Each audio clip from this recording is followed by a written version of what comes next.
welcome back to Project Daily Drive, and today we're going to be taking the engine that we pulled apart last episode and putting it back together again. I'm very excited for this. Now, I'll just quickly preface before we start that I wasn't particularly well when making this video. I think I said the same thing last episode, but I was suffering from what was quite severe anemia, so my memory was really bad. I was forgetting to do a lot of stuff.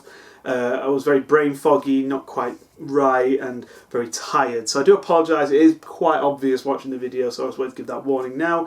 But the good news is that's all sorted. That's all squared away. I'm a lot better now. So yeah, that's maybe why there's a couple of things missing. But I think I made a decent video. So I hope that you all enjoy. If you're a fan of the channel, if you would like to, please consider subscribing. I'm trying to see if I can make this channel a bit better. So you subscribing, people who like and people who comment always makes me day. I read every comment. I always appreciate it. So with that obnoxious subscriber plug out of the way, let's get into the video. Okay, so here's the engine head. As you can see, started painting it. I'm not the best painter in the world. My blissful idea for a beautifully, immaculately painted engine has somewhat fallen by the wayside by the fact that I can't really paint. But there's the engine head. These are actually old spark plugs I've put in so I can paint around them, you know, so I get a better paint job. Still needs another coat. Same thing with the engine here, started to paint it. The other side's painted as well, but you can't see that.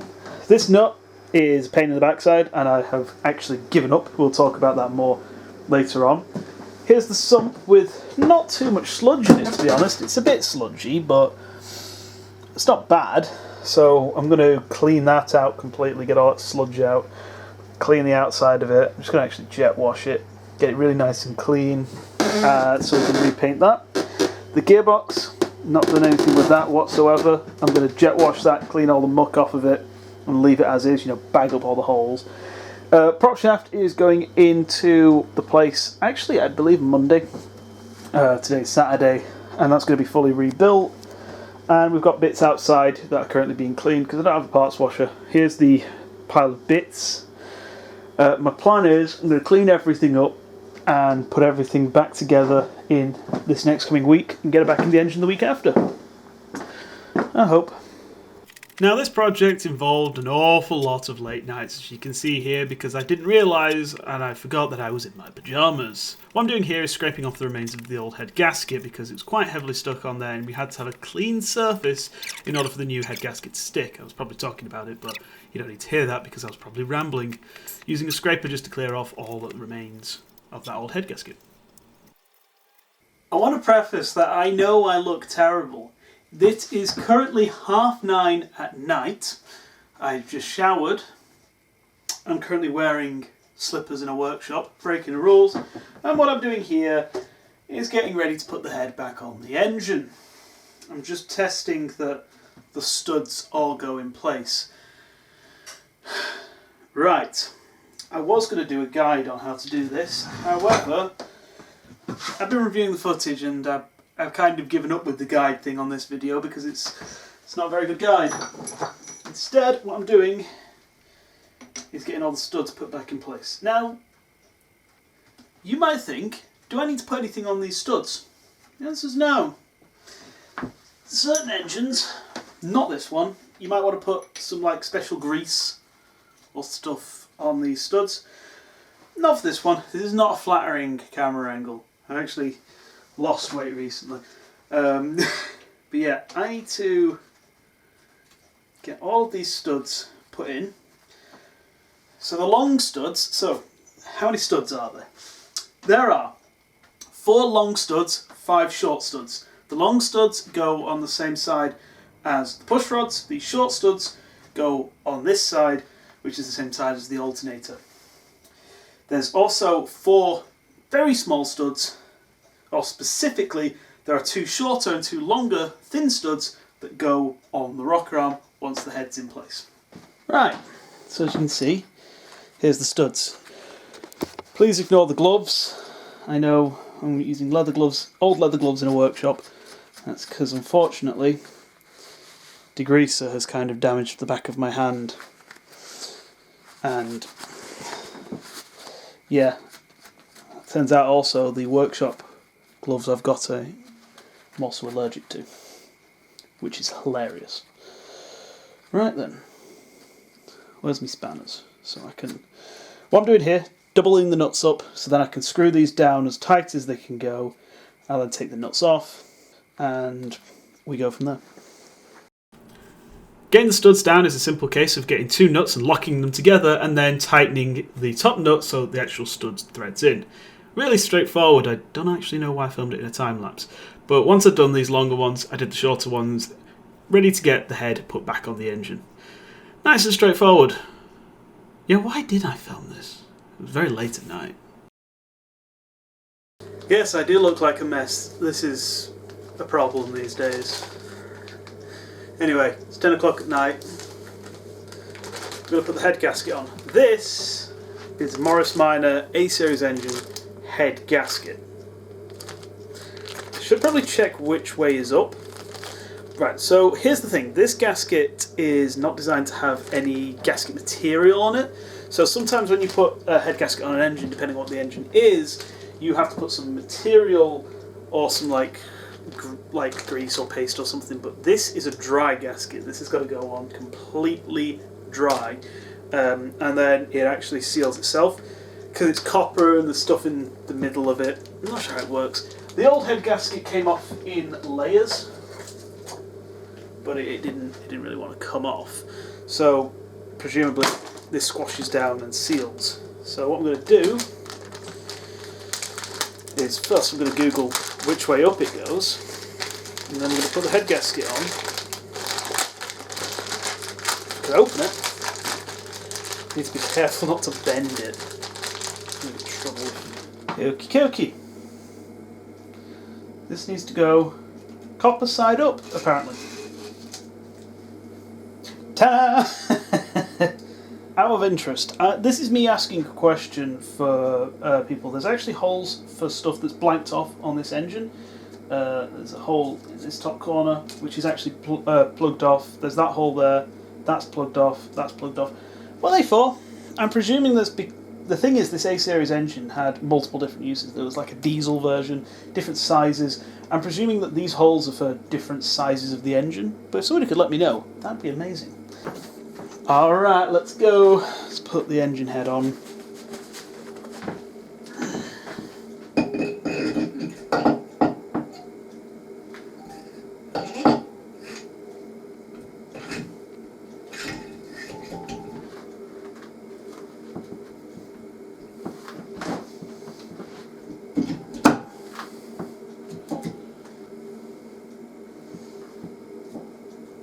This is not the best camera angle for it, but this should help explain.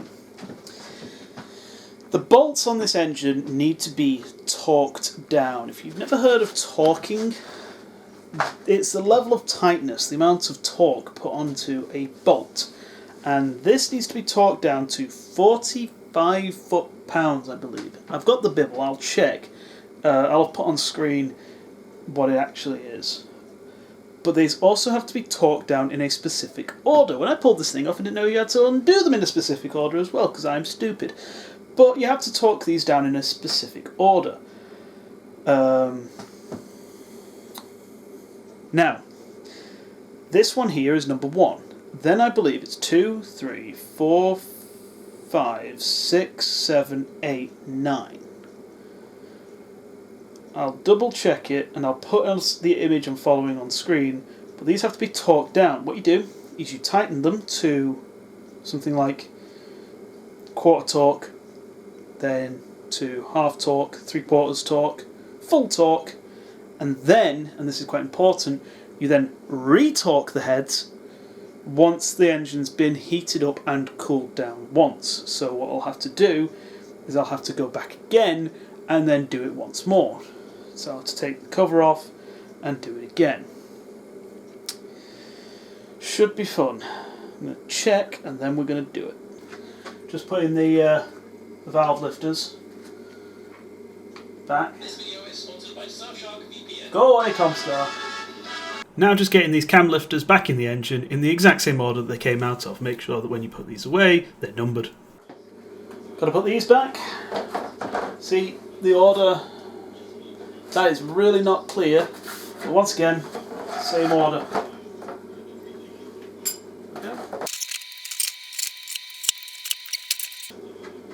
finally, the rockers.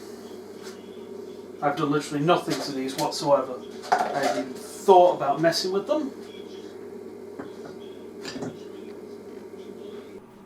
Now getting the actual rockers back on was a bit of a faff because I had to actually wind back all the screws so I was able to put the rocker shaft back on, because otherwise they were fighting against the valve springs and it was a bit of a pain.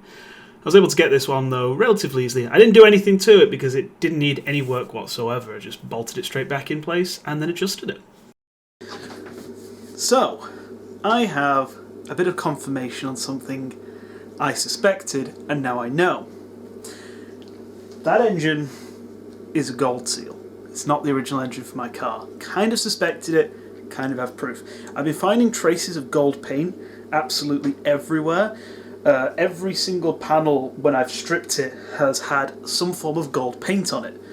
But I wasn't sure if it was primer or not. Got a bit of confirmation. So there's the rocker cover, which I've been degreasing and cleaning up. And if you look just there, it's gold.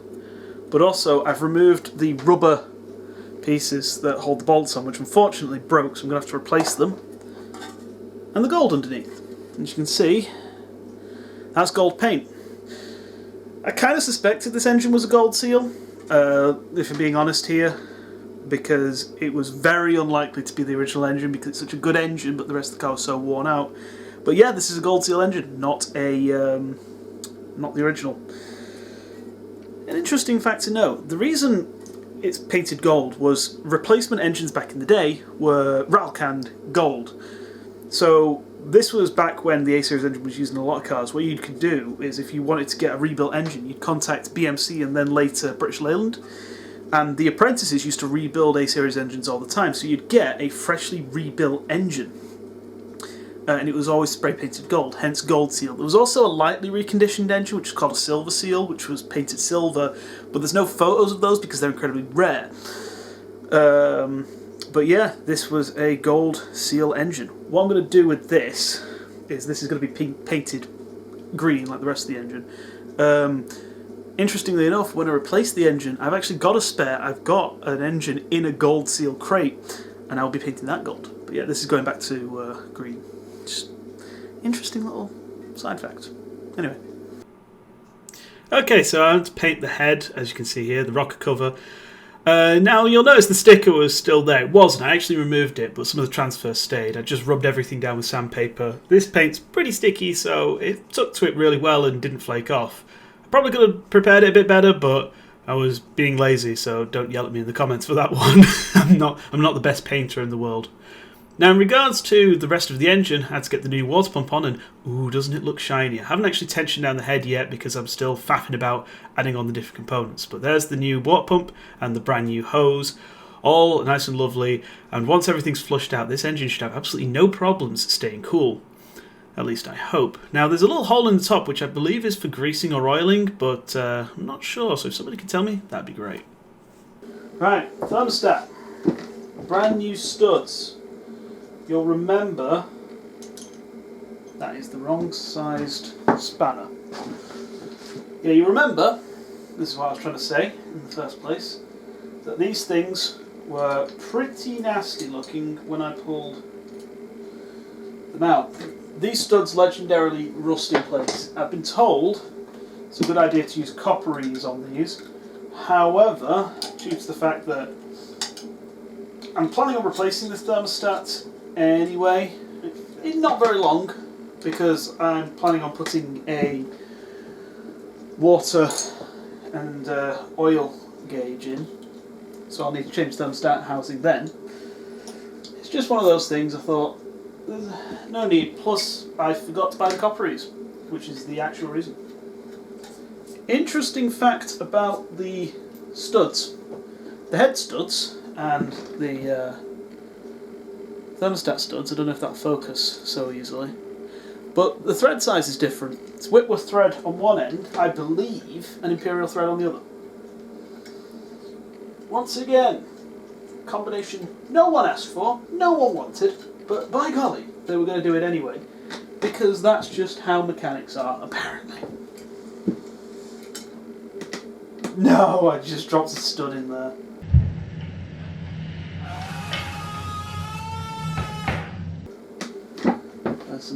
this. So glad I didn't drop that in the bowels of the mechanics, otherwise I'd be in a lot of trouble. I just kept rambling at this point about studs and Whitworth. I think Whitworth really kept me up at night more than anything else in the past 2 years. Here's a good question. Which way do you put the thermostat in? If you were a smart person, you would have taken a photo when you took the old one out. I am not a smart person. However, thermostat, this thing, the original type of thermostat is not available anymore, which was a much chunkier thing. This is a modern thermostat. I believe it goes in like that. Yep, that's the right way it goes around. However, I've realised I put the stupid gasket on before putting the thermostat in, and the thermostat is actually a little bit bigger than the gasket, so don't do that, because there's a little lip designed to sit on. But yeah, it goes around this way, like so. There's a little lip, so it sits in there. This is a bit different to the original style of thermostat, but that type of thermostat, I think I've said, is not available anymore. I didn't actually realise that until I was looking in the workshop manual, and then I looked it up. Isn't this a nice shiny new thermostat housing? Isn't it beautiful? Okay, so according to the workshop manual, this is the order you need to tighten the bolts. 1, 2, 3, 4, 5, 6, 7, 8, 9. Which equates to... I'm on the wrong side. 1, 2, 3, 4, 5, 6, 7, 8, 9. And finally, getting the last of the parts on the engine. I refitted all of the electrics and unfortunately didn't press record because I am very good at this. And then fitting the repainted water pump pulley and a brand new fan blade because the other one was a bit rusty and I had one of these just lying about. Now the last job was getting the sump on. Well, one of the last jobs anyway. As you can see, I haven't put the side covers on. I didn't clean the outside of this. I was being a bit lazy, or more specifically, I was a bit too tired. But I did clean out the inside fully and got rid of all the gunge. Brand new gaskets all around, brand new cork, and then bolting it down properly. This was a bit of a mammoth job. I really enjoyed doing it. Just a bit of a shame that I wasn't feeling too good. But as you can see, there's a couple of things that are not quite done. Obviously, the timing chain cover's a bit rusty, but all in all, I was quite happy with how this went. Now, there's one other job I need to do, and it's not on the engine, it's on the gearbox. Here's me complaining. Right, so we've gone on a bit of a pace. Sorry this wasn't being filmed, which I was running out of time. However, I've been having a bit of a devil of a time with this thing, the clutch release bearing. You see, when this is in the gearbox, we were trying to figure out how on earth this thing is actually removed, because it's not super easy. It sits in the gearbox like so, and there's no real guide on the internet on how to do it, so at some point I'll do this properly. But nowhere does it really tell you, not even in the workshop manuals. You have to remove the entire clutch fork to be able to get the thrust release bearing off.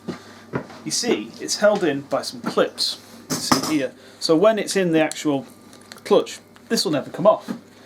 You have to take them off because these then spin around like so. And then once they're spun around, the old release bearing comes off. That's just one of those wonderful little things that is just in a workshop manual that seemingly everyone knows, and I've just dropped one of the clips. Seemingly everyone knows that, so no one's written it down, but I did not, because I've never done this before. So all I need to do to get the new release bearing on, attach that, and then just spin the clips round and lock it into place. And do the same with the other side.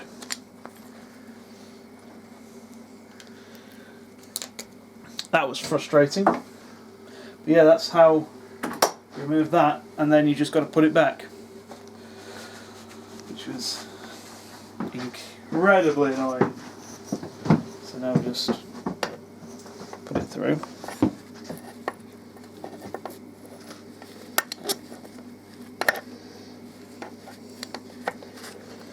Won't fit through the new rubber I've put on it. Let's go. Whoa. You don't push out the side. Ah, got it. Try now. That's it. Right, okay. Now it's simply a case of putting everything back. So another one is that there's like 3 different points of safety on here.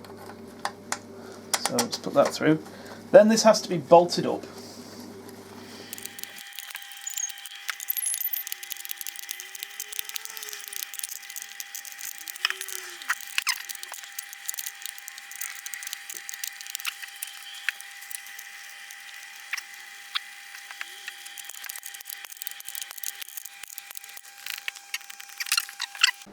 And behold, here is the engine, all done and pretty much back together. All I have to do here is take it off the stand, fit the clutch, and then put it back into the engine bay. And you can see I'm faffing about a bit, because I might as well explain a couple of decisions I made with this engine. Number 1, I haven't messed with any of the electrics on the ignition. I'm going to put in a brand new distributor with electronic ignition, but not right now because I want to get the engine back in the car, up and running, and then mess about with it. Same thing with the carburetor. I'm using the original carburetor, but I have a rebuilt one. I want to get everything running and working first before I drop that in. Now I've gone for a new clutch, the Borg & Beck clutch, and unfortunately there is a bit of about the clutches because there's been a few clutches that have gone and failed. I'm hoping that this Borg & Beck clutch turns out to be okay because some of them apparently have disintegrated after like 1,000 miles. Some of them have had no problems. There's a bad batch in there somewhere. I'm hoping I got one of the decent ones.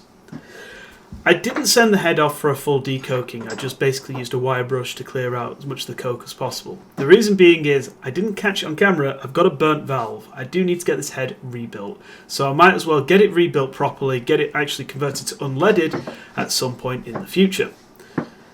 Obviously the timing chain's not been done. That has to be done by a mechanic, so that's going to be get done as soon as I can. And for the rest of it, I'm pretty happy with it. I didn't touch any of the mechanicals because the mechanics don't need to be really messed with. The things that I wanted to deal with was some of the leaks, the fact that it looked horrible, and I wanted to inspect the inside of it while we were here. And I'm glad I did because I found several quite nasty things. Once the engine's back in the car, I'm going to give it a good full flush through to clear all of the cooling, clear out all of the oil, and hopefully we're going to have a smooth running engine for many more thousands of miles. So, yeah, unfortunately, we've run out of time to be working on the car for this episode. So next episode, we're going to be putting it back in and then doing everything else the car needs for my mammoth road trip. So the engine is now back together, looking very shiny, complete, and still haven't done that timing chain. I'm still mad about it, but oh well. So yeah, next episode, what we're going to be doing is going to be taking the engine, dropping it in the car, and then we're going to be doing some final tweaks. I want to actually change all the brake drums and the brake pads for this long trip because they're a bit old. I don't want to get them sorted before we go on holiday to Bedford. I'm really looking forward to this trip. This sounds amazing. It should be really, really fun. So, if you want to support the channel, I would appreciate it if you subscribed. If you subscribe, it really makes my day. I read all of your comments. I really appreciate all the support you guys give. I also have a Patreon, TheFatFrier's Patreon, where all of these videos are uploaded 24 hours early, and I will be uploading bonus stuff that didn't make it into the episodes, just stuff like that, as well as like behind the scenes stuff. So that's basically my Patreon. It's $1 a month, and you can put anything you want in there, but I set it at $1 a month because I don't need to do anything more than that. It's just kind of a nice thing to have if you want to see behind the scenes and see stuff early. So yeah, so I'm really looking forward to this one. The next video should be out pretty soon. We'll put the engine in, get everything sorted, ready for my holiday. Very excited for that. So, hope you all have a wonderful time. Thank you ever so much for watching, and I shall see you all in the next episode. I really hope it goes well. See ya.